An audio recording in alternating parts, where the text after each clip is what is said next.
नवी पेठ विठ्ठल मंदिरात दरवर्षीप्रमाणे यंदाही मोठ्या उत्साहात सामूहिक तुळशी विवाह पार पडलाय।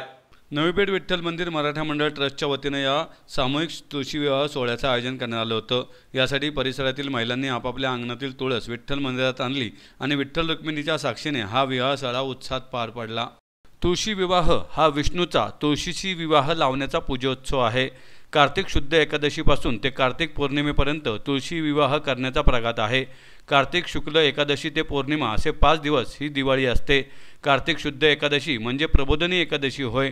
अशी श्रद्धा आहे की या दिवशी श्री विष्णू झोपेतून जागे होतात आणि चातुर्मास संपतो। विष्णूच्या या जागृतीचा जो उत्सव करतात त्याला प्रबोध उत्सव असे म्हणतात। हा उत्सव आणि तुळशी विवाह हे दोन्ही उत्सव एकतंत्राने करण्याची रूढी आहे। तुळशी विवाह म्हणजे तुळशी वनस्पतीच्या रोपाचे शाळीग्राम किंवा विष्णू किंवा त्याचे अवतार श्रीकृष्ण याच्याशी विवाह प्रबोधिनी एकादशीपासून करण्याची पूजोत्सव प्रथा आहे। भगवान विष्णू कार्तिक महिन्यातील देवउठणी एकादशीला संपूर्ण 4 महिने झोपल्यानंतर उठतात तेव्हा तुळशीशी लग्न लावतात। भगवान विष्णूला तुळशी खूप प्रिय आहेत। तुळस ही लक्ष्मीचे स्वरूप मानली जाते। हिंदू धर्मात तुळशीला पापनाशिनी म्हणून अनन्यसाधारण महत्त्व आहे। तुळस ही भारताच्या सर्व प्रांतात व सर्व भागात उगवणारी वनस्पती आहे।